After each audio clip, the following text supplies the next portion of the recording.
Hey folks, long time no see. Good to see you. Sorry, it's life gets in the way, right?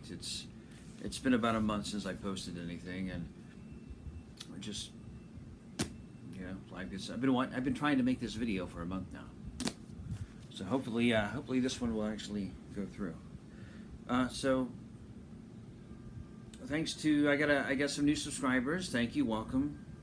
I really appreciate you guys subbing. It's very kind of you.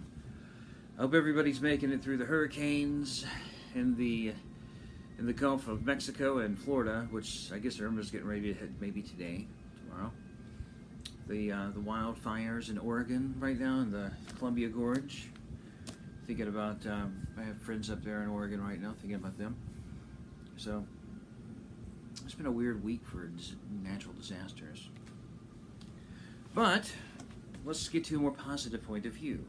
Music. More importantly, records. So I've got a stack of records here. These, this batch right here aren't very common. You probably won't see these in different collections or maybe the VC. There's a couple that you might see, but some of these are just pretty obscure, I think. I don't know. I'm not going to call them rare. I just don't see them in the VC. So hopefully I'll turn you guys on to something today. And most of them are instrumental, jazzy, psychedelic. The usual thing that you'll find over here. Okay, so the first album is Tragedia by Andrew Rudden. Andrew Rudden. This is his only album. It came out in 1968. It was basically, I think all of it was recorded on the Moog synthesizer, and it sounds like very early electronics. Think of Morton Subotnick, Silver Apples to the Moon, similar in that type of vein, where there's a lot of cool noises and sounds bleeding into each other, but as far as music or a beat, there's not much to be found here. But if you are a fan of early electronic, especially like late 60s, not bad.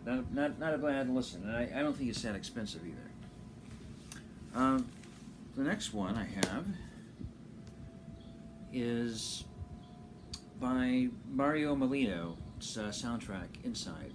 And Mario, he was known for his library music, like instrumental soundtracks, TV type stuff, stuff that you could get on his albums and maybe copy, put on your film, something to that effect. This was, when I bought it, it was advertised as like a lost krautrock masterpiece. It may have been lost because I'd never heard of it before. I don't think it's really krautrock. And masterpiece, it's pushing it, but it does sound good. There's flaws in this album where you're really getting into the mood. It does sound like a good, nice krautrock album, as far as the instrumentation, but then they'll go ahead and they'll have something kind of a happy playing, like a Pop and Circumstance type orchestral, and that kind of ruins the flow. Still recommend it. And I'm doing needle drops today, so I'm going to do a needle drop of this one right here.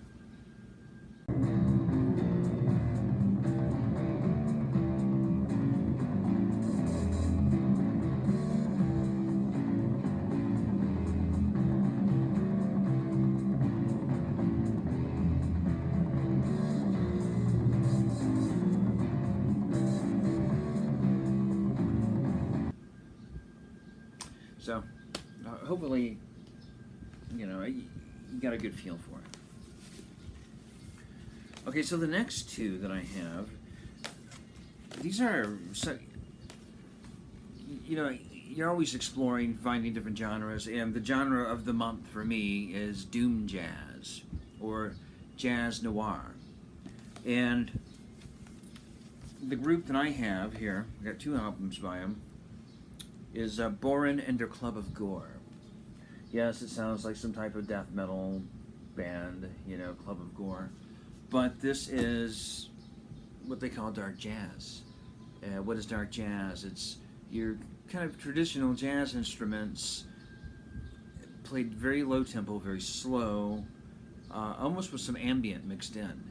and it's very relaxing. It sounds very good, very out there, otherworldly, and it's amazing when you listen to it how slow these guys play their instruments. I can't imagine doing this every night.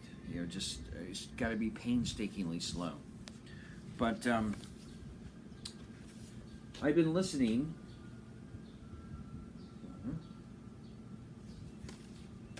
On YouTube, there's a couple of bands I've been listening to. The Kilimanjaro Dark Jazz Ensemble and the Mount Fuji Doom Jazz Corporation. Pretty much the same vein as what Born in Identical Gore is, but those are they're expensive. I could probably buy one for about $50 or $60, and all the way up to maybe $300. I was pricing them out, but I just didn't want to. So I started looking for other bands, and that's when I found this one. So this is still Born in Identical Gore. This is just another album. It's called Black Earth. This one came out maybe 2005, and the one I just showed, Dolores, came out in 2008. So, and they're still around. They're still making records, and it sounds really good. Just nice, really. There's nothing you really see here. Just dark jazz. And I've got a couple of samples, so go ahead and listen to those.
See, there's a charm to that, right? I mean, there's I don't know, it's almost like a Twin Peaks. If you've ever watched Twin Peaks, that really dark, foggy, nighttime, black coffee mood.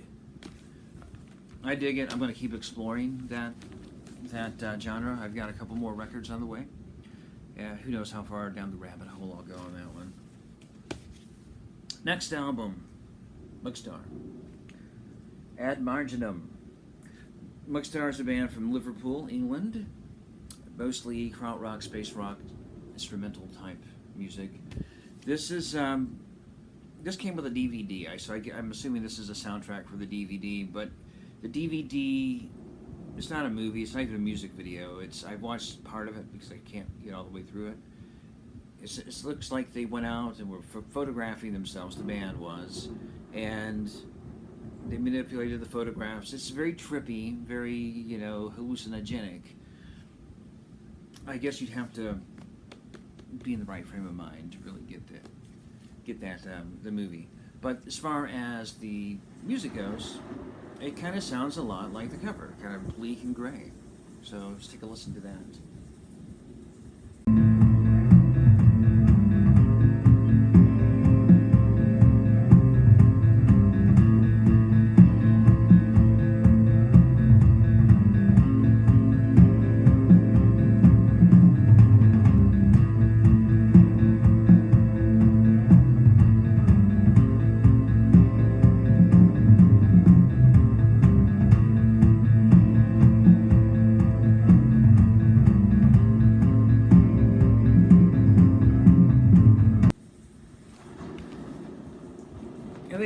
Mugstar's got other albums out. They have a lot of albums out. Some of them, this one's kind of bleakish, but a lot of their albums are more upbeat. It was just a project they were doing, I guess. All right, this one, Pachyderm, 2 Weeks of Spring is the name of the album. The group is called Pachyderm. These guys are from Canada. One's a Frenchman, one's from England. I guess they went over to Canada and met each other. And they make great music. You know, this is a band, if you're into the experimental, but very acceptable, almost kraut world music. A good part of this is instrumental. There's some singing in both English and French. It's like a trip around the world. You know, sometimes you're in a French cafe, sometimes you're in a Moroccan desert, sometimes you feel like you're in a rainforest. It's a great listening experience. And so, once again, Pachyderm, 2 Weeks of Spring. And I'll play you one song. This has got some French singing in it. I think it sounds pretty cool.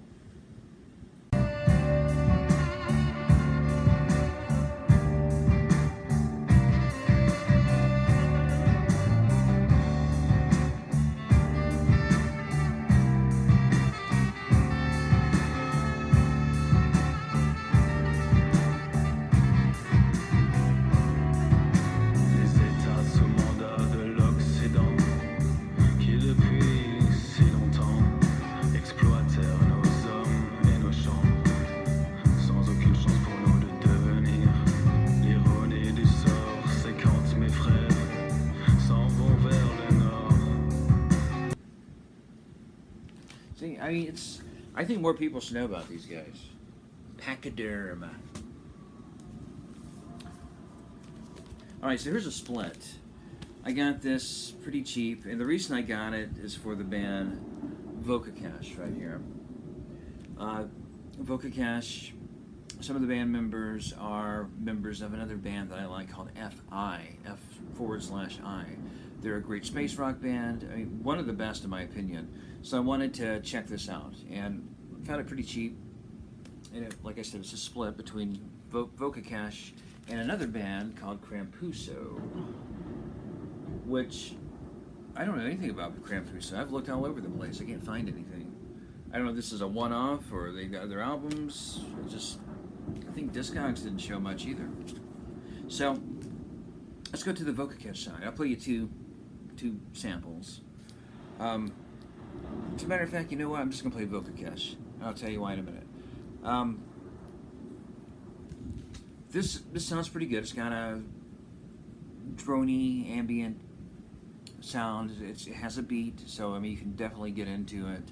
It's not too far out there, but it takes you where you want to be. It's about 20 minutes of just kind of weird, trippy music. It doesn't go as far as the compositions of, let's say, a Pink Floyd, but I guess you could maybe call it background music, or if you really get into it and just put your mind in it, maybe it'll take you someplace. It's just okay.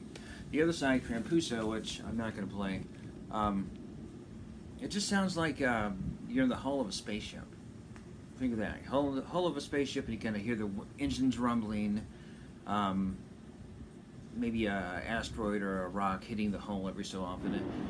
It sounds more like noise, kind of almost an ambient type of bass noise than music. You know what? I will play this just so you can listen to it. But it's kind of uneventful. I don't really get into the Crampuso part. So let's play both samples from Vocacash, Vocacash and Crampuso.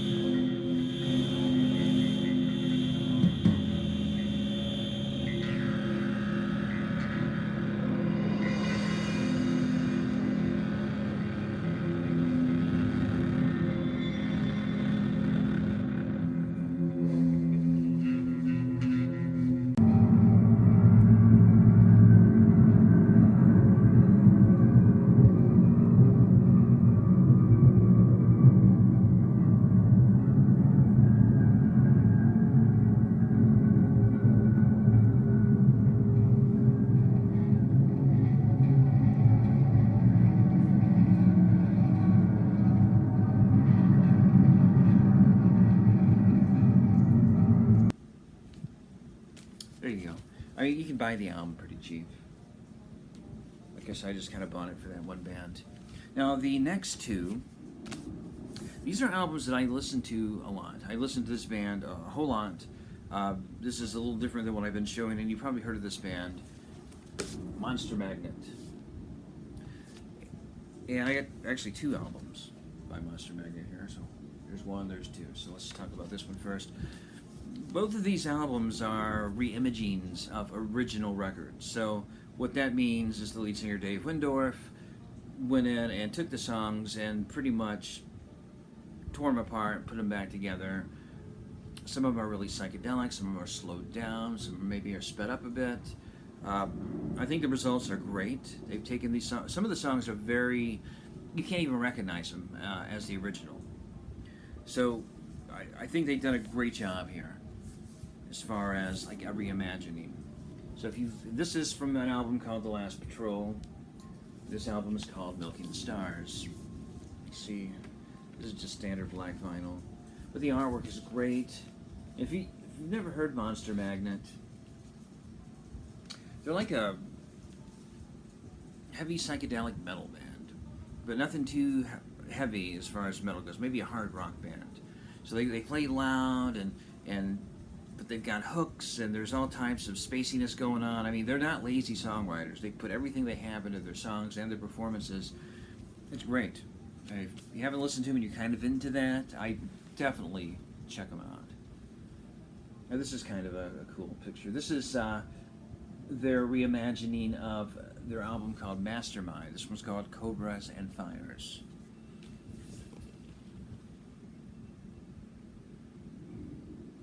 If you're selling hallucinations, baby, I'll take Cobras and Fire. It's kind of badass. It's like, I'll take any bad trip you can throw at me. And see, it's a cool bedroom. You got the turntable there, and I don't know if you would call that like a 70s. It looks very like a modern 70s, but it's a psychedelic listening chamber. And I'm not going to play any samples of that. And the last one that we have here is an album that I bought a couple years ago called Cosmic Machine. Now, what this is, it says right across the top, it's a voyage across the French cosmic and electronic avant-garde music, 1970 to 1980. So there's basically the decade of the 70s. This is French music, or French electronic music. It's very good. It's not dark. It's very, it's pretty poppy actually. And let's see, some of the folks you might have heard on here. Serge Gainsbourg's on here. Droids, Space, Magic Fly. So it's kind of some of it goes into like almost a disco-y type of a sound, but it sounds good. It's fun to listen to. I mean, I know disco kind of sucked back in the 70s, but yeah, I kind of reevaluating some of the songs, some of the production. I don't think it's as bad as it used to be. And I'm not saying this is a disco record. I'm just saying it seems like it's a little influenced by the times and some of these sounds here, especially on like a song called Magic Fly by Space.